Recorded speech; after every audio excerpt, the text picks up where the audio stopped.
Hello കൂട്ടുകാരെ, ചെടികളും പൂക്കളും ഇഷ്ടപ്പെടുന്ന എല്ലാ കൂട്ടുകാർക്കും JBR ഗാർഡനിലേക്ക് സ്വാഗതം.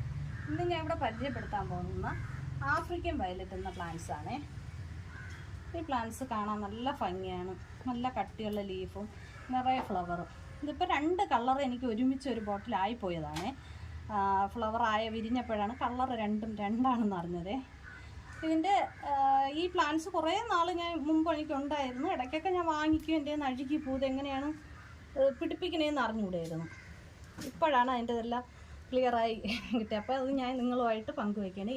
എൻ്റെ അനുഭവമാണ്, ഞാൻ നടുന്ന രീതിയാണ് ഈ പറയണത്. ഈ പ്ലാന്റ്സ് ഇതിൻ്റെ പ്ലാന്റ്സ് നമ്മൾ ഒരെണ്ണം എവിടെന്നെങ്കിലും കിട്ടിയാൽ വാങ്ങിച്ച് കൊണ്ട് വന്നിട്ട് അതിൻ്റെ അടിയിലുള്ള കട്ടിയുള്ള ലീഫ് 1-2 ലീഫ് കട്ട് ചെയ്തെടുക്കണം.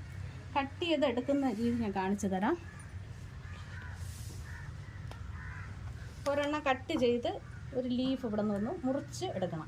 ലീഫ് എടുത്തിട്ട് അതിനെ വെറും മണ്ണിൽ, വളം ഒന്നും ഇടാത്ത മണ്ണാണെങ്കിൽ നമുക്ക് ആവശ്യം ചാണകമോ ഒരു വളമോ പാടില്ല. മണൽ കിട്ടുന്നുണ്ടെങ്കിൽ മണലായാലും മതി, അതായാലും നന്നാവും. ഇട്ടിട്ട് ചാണകപ്പൊടി ഒന്നും ചേർക്കണ്ട, വെറുതെ കുത്തി ഒന്ന് നട്ട് ഇതിൽ വെച്ചിട്ട് ഒരു സൈഡിലോട്ട് ഷെയ്ഡിലോട്ട് മാറ്റി വയ്ക്കണം. വെയിൽ കൊള്ളല്ലേ. ഇടയ്ക്കിടയ്ക്ക് 1-1.5 വിട്ടിട്ട് വെള്ളം തളിച്ച് കൊടുത്താൽ മതി. സ്പ്രേ ചെയ്യുകയോ തളിച്ച് കൊടുക്കുകയോ ചെയ്താൽ മതി.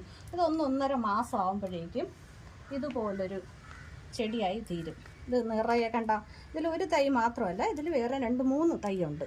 ഈ ഒരു ലീഫാണ് നമ്മൾ വച്ചിട്ടുള്ളത്. ഈ ഒരു ലീഫിൽ നിന്നാണ് തൈ ഇങ്ങനെ വരണത്. ഇങ്ങനെ വരും. അപ്പോഴും നമുക്കതിനെ മാറ്റി വേറെ പോട്ടിലോട്ട് ആക്കി വയ്ക്കാം. അങ്ങനെ ചെയ്തതാണ് കുറേ കളറ്. ഇതിൽ വേറെ വെറൈറ്റി കളറുണ്ട്, 2-3 വേറെ വെറൈറ്റി ഉണ്ട്. വൈറ്റ്, ഒരു റെഡ് കണക്കുള്ള ഇതൊക്കെ ഉണ്ടായിരുന്നു, ഡബിളായിട്ടുള്ളത് ഒക്കെ ഉണ്ടായിരുന്നു. അതിന് നമുക്ക് പൂ ഇട്ടാലേ അറിയാൻ പറ്റുള്ളൂ ഇതിലേതൊക്കെയാണെന്ന്.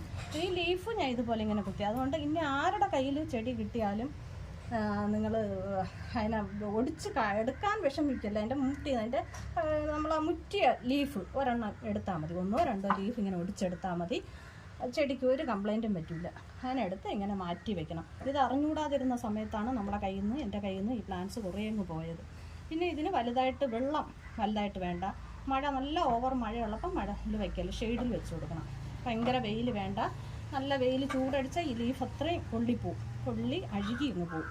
അതുകൊണ്ട് ഷെയ്ഡിൽ, സിറ്റ് ഔട്ടിൽ, സൈഡിലൊക്കെ ഇത്തിരി വെളിച്ചം കിട്ടുന്ന ഭാഗത്ത് വെച്ച് കൊടുത്താൽ എന്നും ഇതിൽ ഫ്ലവറായിരിക്കും, നല്ല ഇതായിട്ട് നിൽക്കുകയും ചെയ്യും.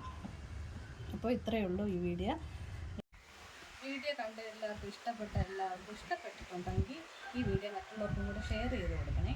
പിന്നെ കമൻറ്റ് ചെയ്യണം, ലൈക്ക്, സബ്സ്ക്രൈബും ചെയ്യണം. ഓക്കേ.